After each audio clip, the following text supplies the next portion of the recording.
Hello friends, તમારું સ્વાગત છે મારી ચેનલ કૃષ્ણા ટેસ્ટી ટેબલમાં। આજે આપણે બનાવીશું બાજરીના રોટલા બનાવવાની પરફેક્ટ રીત। તો સૌથી પહેલાં તમે આ કાચો રોટલો જુઓ, એકદમ સોફ્ટ બને છે અને જરાય પણ તૂટતો નથી। આવો લોટ બને તો બાજરીના રોટલા તમે જેને પણ ના આવડતા હોય તે પણ બનાવી શકે। જ્યારે આ રોટલાને શેકશો એટલે બધા રોટલા ફૂલીને તૈયાર થશે અને આ રોટલા બને છે એકદમ સોફ્ટ અને રૂ જેવા પોચા, વળી ઠંડા થયા પછી પણ એટલા જ સોફ્ટ રહે છે।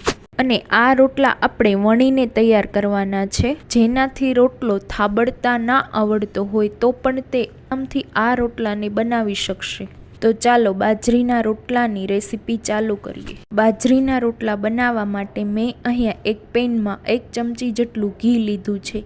ઘીના બદલે તમે તેલનો ઉપયોગ પણ કરી શકો છો। ઘી ગરમ થાય એટલે 1 ચમચી જેટલું લીલું લસણ એડ કરવાનું છે। જો તમે લસણ ના ખાતા હોય તો સ્કીપ કરી શકો છો। અહીંયા મેં 1 ચમચી જેટલું લસણને ઘીમાં ઉમેરી દીધું છે। સાથે 1 કપ જેટલી લીલી મેથી લીધી છે, તેને ઝીણી સુધારીને ઉમેરી દેશું। અહીંયા તમારે લસણ અને મેથી ન ઉમેરવી હોય તો તમે સાદા રોટલા હોય તે પણ બનાવી શકો છો। હવે અહીંયા અડધી ચમચી જેટલી ખાંડ ઉમેરીશું। ખાંડ ઉમેરવાથી ભાજી અને લસણનો લીલો રંગ જળવાય, પણ ચપટી ખાંડ ઉમેરવાથી રોટલા ગળ્યા નથી થતા। હવે આ બધુંને અડધીથી 1 મિનિટ સુધી સાતળી લેશું। હવે એમાં 2 કપ પાણી ઉમેરીશું। જો તમારે સાદા રોટલા બનાવતા હોય તો કડાઈમાં ઘી ઉમેરી તરત જ પાણી ઉમેરી દેવાનું। હવે પાણી ઉમેર્યા બાદ તેમાં આપણે સ્વાદ પ્રમાણે મીઠું ઉમેરવાનું છે।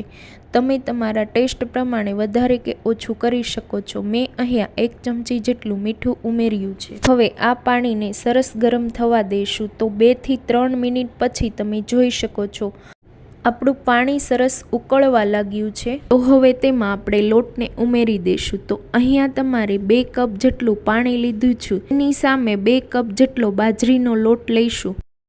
તો અહીંયા મેં 2 કપ જેટલો બાજરીનો લોટ લીધો છે। હવે લોટ અને પાણીને સરસ રીતે મિક્સ કરી લેશું। અત્યારે સ્લો ટુ મીડિયમ ગેસ પર જ મિક્સ કરવાનું છે। થોડું થોડું ભેગું થવા લાગે એટલે ગેસને બંધ કરી દઈશું અને લોટને એકદમ બરાબર મિક્સ કરી લેશું। મિક્સ થઈ ગયા બાદ હવે લોટને ઢાંકીને 15 થી 20 મિનિટ માટે રેસ્ટ આપીશું। તો હવે 15 મિનિટ જેવું થઈ ગયું છે અને તમે જોઈ શકો છો લોટ આપણો એકદમ સેટ થઈ ગયો છે અને લોટ હલકો એવો ઠંડો પણ થઈ ગયો છે। આ લોટને એક મોટા વાસણમાં કાઢી લેશું, જેનાથી લોટ સારી રીતે આપણે મસળી શકીએ। હાથમાં થોડું ઘી કે તેલ લઈને લોટને 1 થી 2 મિનિટ સુધી કૂણવી લેશું। કૂણવાથી લોટ એકદમ સ્મૂથ અને લીસો બને છે, જેનાથી રોટલો વણતી સમયે સરળતા રહે છે। આ રીતે લોટને કૂણવવાનું કામ જ્યારે લોટ હલકો એવો ગરમ હોય ત્યારે જ કરવાનું છે। તો આ રીતે થોડા ગરમ પાણીમાં લોટને ઉમેરીને લોટ તૈયાર કરો એટલે રોટલીના લોટ જેવો ચીકણો થઈ જશે। લોટને સરસ રીતે મિક્સ થઈ જાય એટલે તેમાંથી લુવા તૈયાર કરવાના છે। તો તમને જેવડી સાઈઝના રોટલા બનાવવા હોય એ પ્રમાણે લોટના લુવાને તમારે તૈયાર કરવાના છે। તો આ રીતે બધા જ લુવાને મેં તૈયાર કરી દીધા છે। હવે આમાંથી એક લુવો લઈ બાકીના લોટને ઢાંકી દેશું, જેનાથી લોટ સુકાઈ ના જાય। આ રોટલાને આપણે વેલણથી વણીને બનાવવાના છીએ। તો બાજરીના લુવા પર કોરો લોટ સ્પ્રિંકલ કરવા માટે મેં અહીંયા બાજરીનો લોટ જ લીધો છે। હવે આપણે જેમ રોટલી વણીએ છીએ તેમ બસ એ જ રીતે આપણે રોટલાને પણ વણીશું, પણ એકદમ હળવા હાથે વણવાનું છે।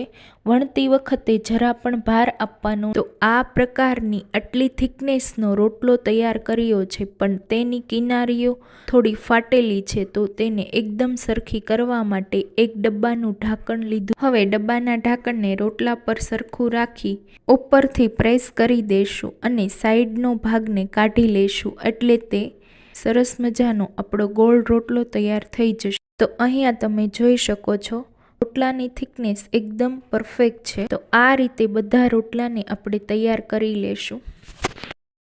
હવે રોટલોને શેકવા માટે તવો ગરમ કરીશું। તવો ગરમ થાય એટલે આપણે રોટલાને મૂકી દઈશું અને ઉપરથી થોડુંક એવું પાણી લગાવી દઈશું, જેનાથી ઉપરની સપાટી સુકાઈ ના જાય। અને 1 થી 2 મિનિટ થાય એટલે તેને પલટાવી દઈશું। હવે રોટલાને સ્લો ટુ મીડિયમ ફ્લેમ પર 2 થી 3 મિનિટ સુધી શેકવા દો. બીજી તરફથી પણ આવી રીતે શેકાઈ જાય એટલે તેને ફરી સાઈડ ચેન્જ કરી દઈશું. હવે ગેસની ફ્લેમને મીડિયમ ટુ હાઈ કરી એટલે રોટલો તરત જ ફૂલવા લાગશે. તો બાજરીના રોટલાને પ્રોપર ચોળવવાની જરૂર હોય છે. જો તમે કાચો રહી જશે તો તે પચવામાં પણ ભારે થઈ જશે. શેકાઈ જાય એટલે તેને એક પ્લેટમાં કાઢી લેશું અને હવે રોટલા ઉપર ઘી લગાવી દેશું. તે જ રીતે બધા જ રોટલાને બનાવીને આપણે તૈયાર કરવાના છે.